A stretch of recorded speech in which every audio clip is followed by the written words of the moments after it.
Shana Tova again to everyone.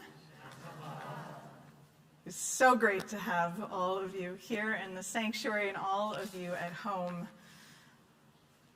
I have to say, coming back into our sanctuary this summer, as we began to resume in-person Shabbat services, it filled me up so much.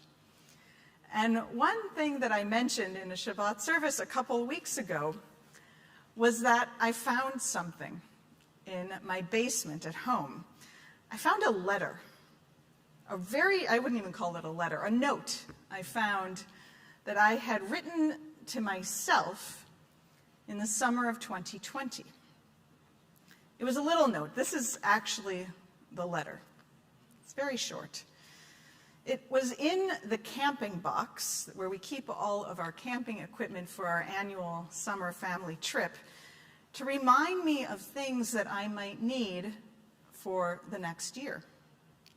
So I want to read it to you. This is what it says. Greetings, Carey in the future.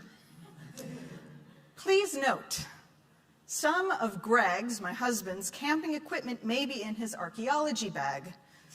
Please check there for headlamp, Leatherman knife, and other stuff. P.S. Is the pandemic over yet?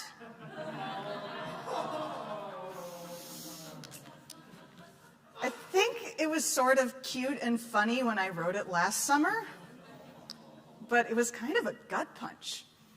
I mean, it frankly made me kind of depressed. How naive were we, thinking that this pandemic couldn't possibly last this long? I know for most of us, things do not feel as different this Erev Rosh Hashanah as we might have hoped.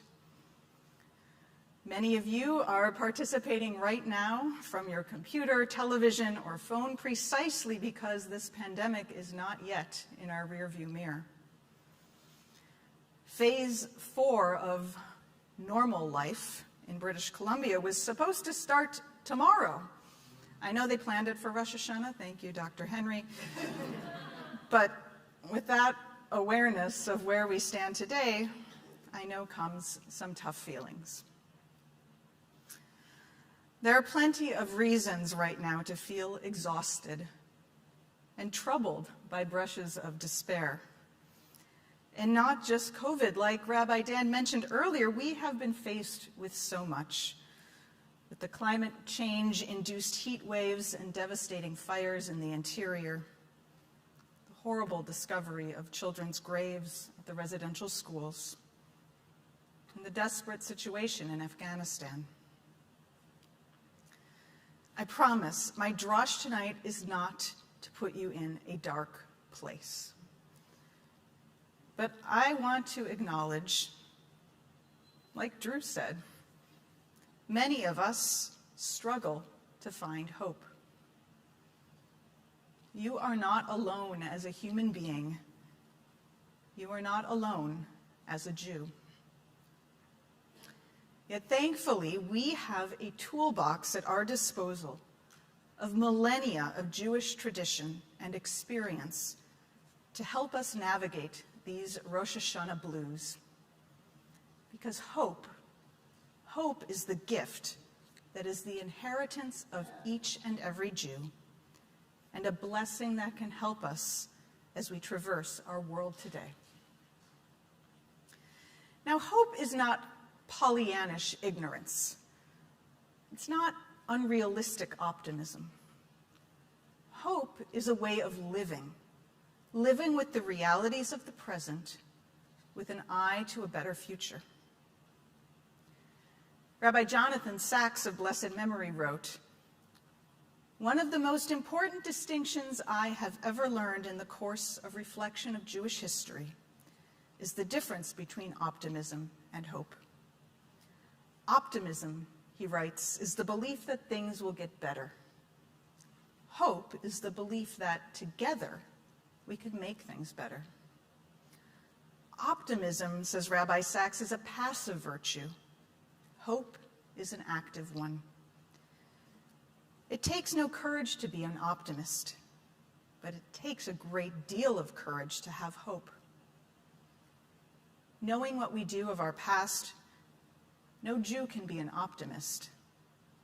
But Jews have never, despite our history of sometimes awesome suffering, we have never given up hope. Now, maybe last year hope was a little bit easier. We believed COVID would end somewhere in the near future, and I think enjoyed the opportunity of using the time that we had to think creatively and resiliently about our lives. This year, we're tired, frustrated, and fed up. And still, we know that we must dig deeper into those well springs of hope to move forward. Judaism has a lot to teach us about finding hope in the face of despair. We have survived so many dark moments in our history, and hope has been for us the consistent traveling companion of tragedy. For 2,000 years, we survived without a land of our own. And the choice for Israel's national anthem is, of course, Hatikva, the hope. Despite all of the darkness and exile and persecution that filled those 2,000 years, the Jewish people held on to this thread of hope. There's a contemporary author, Rebecca Solent, who has written extensively on the topic of hope. Her book is called Hope in the Dark. And therein she quotes the theologian Walter Brueggemann, who said, "Memory produces hope in the same way that amnesia produces despair." She continues, "It's an extraordinary statement, one that reminds us that though hope is about the future, grounds for hope lie in the records and recollections of the past. We can tell of a past that was nothing but defeats and cruelties and injustices, or of a past that was some lovely golden age now irretrievably lost. Or we could tell a more complicated and accurate story, one that has room for the best and worst, for atrocities and liberations, for grief and jubilation. A memory commensurate to the complexity of the past and the whole cast of participants. A memory that includes our power. That memory produces the energy called hope." So where is it that we as Jews find that source of hope? That ability to produce hope as we face the world around us? I'd like to posit that it comes from deep within, from the absolute marrow of our tradition, from our collective memories, starting with those biblical stories that have anchored us through the generations.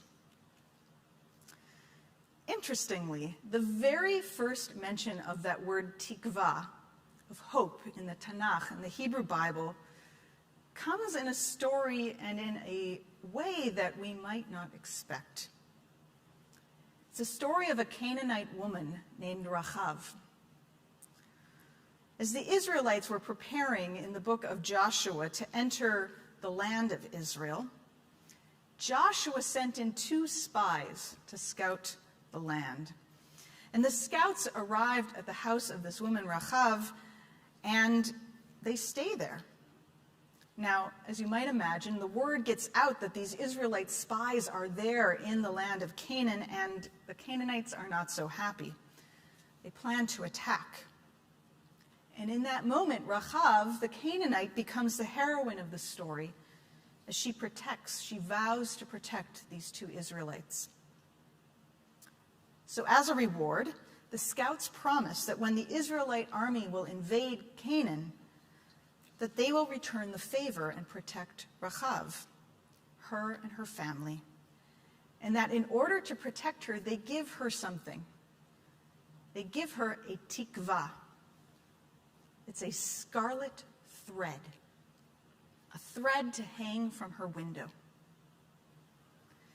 This thread, this tikva, becomes her only guarantee that her household will be spared. It was her only hope. She couldn't just wait for God to provide, but she used this tikva, this thread, as an opening for courage, something for her to hang on to. Hope is that thread that we continue to hold on to during the darkest moments in our lives. It is the common thread that we as a Jewish people hold on to ever so tightly when nothing is promised, nothing is guaranteed. And we can do the same today. When we are in need of strength, hold on to our tradition, to the story of Rachav, perhaps to a symbol of a thread that gives us solace and helps us put things into perspective. I know it's hard to hold on to a thread for 18 months. You know, it's kind of feeling a bit frayed.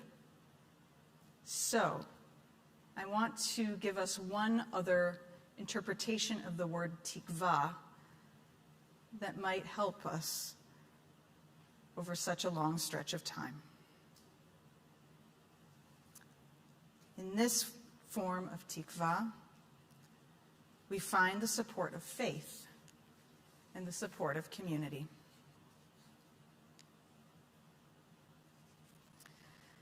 It's important to note that there are numerous examples in the Torah in which even God despaired. Even God. I mean, you know the stories. God tried to wipe out humanity with the flood, destroyed Sodom and Gomorrah, and threatened to take out the Jewish people when they worshiped the golden calf. And when God despaired of us, it was our ancestors' job to push back and remind God of reasons to hope for humanity's future. Eventually, God does move to hope.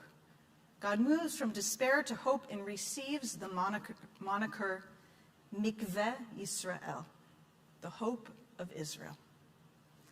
That word, mikveh, which comes from the same Hebrew root as tikva, is likely familiar to you as the ritual bath that we use in Jewish life to mark moments of transformation. It is one of my great honors as a rabbi to bring people to the mikveh, most frequently for the purpose of conversion, but also for other transformative moments, such as recovery, preparation for a wedding or a new baby, or stepping back into life after a loss. Do you know what makes a vessel into a mikveh? Well, there are all sorts of halachic ideas about the size of the mikveh and the source of the water. It's the source of the water I want to focus upon. A mikveh must connect to a source of living, flowing waters. The ocean is a mikveh. The pool at the JCC, not a mikveh. A mikveh surrounds us with caring, like a community.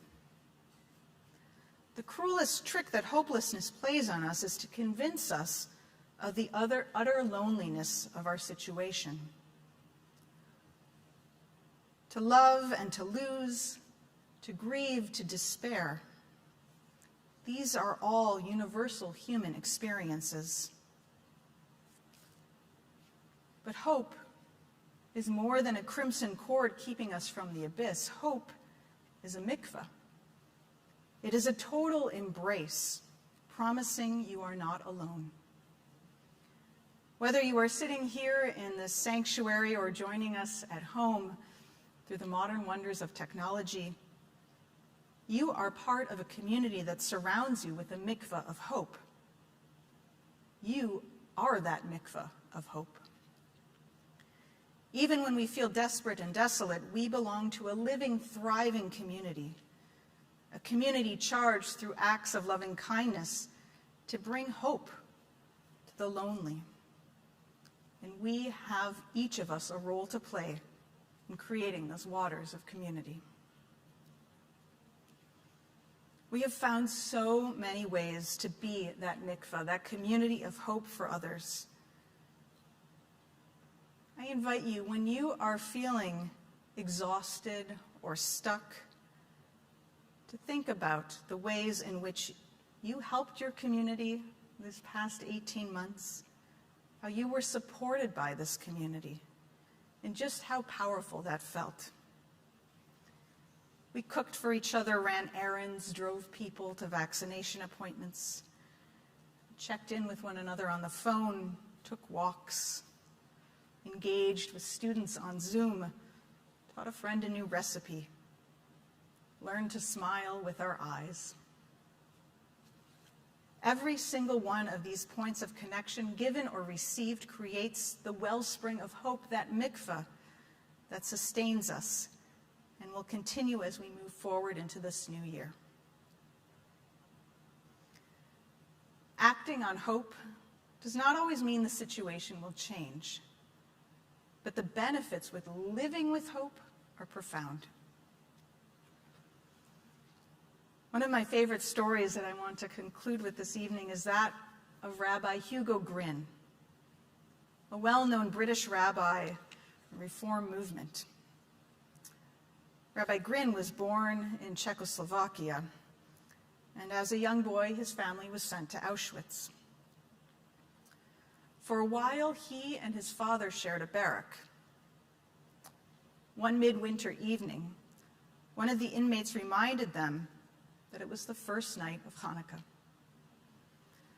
His father constructed a little menorah out of scrap metal. For a wick, he took some threads from his prison uniform. For oil, he used some butter that he somehow obtained from a guard. If he were caught lighting the menorah, he would have been severely punished, perhaps even killed. Beyond the risk, though, Rabbi Gryn protested to his father about wasting the butter, the precious food. Wouldn't it be better to share the butter on a crust of bread than to burn it? His father said something he would always remember. Hugo, both you and I know that a person can live a very long time without food, but a person cannot live a single day without hope. Hope sustains. It allows you to live with meaning, dignity, and purpose. And it defined Rabbi Gryn throughout his life. Tonight, we take the dark abyss of our discontent, the grief that has accumulated, the fears that haunt us, and we turn it over to a possibility of a better future. We let the new year wash over us as a mikvah, to lift us from the despair toward a new year of hope. Ken Yehi Ratzon, may it be God's will.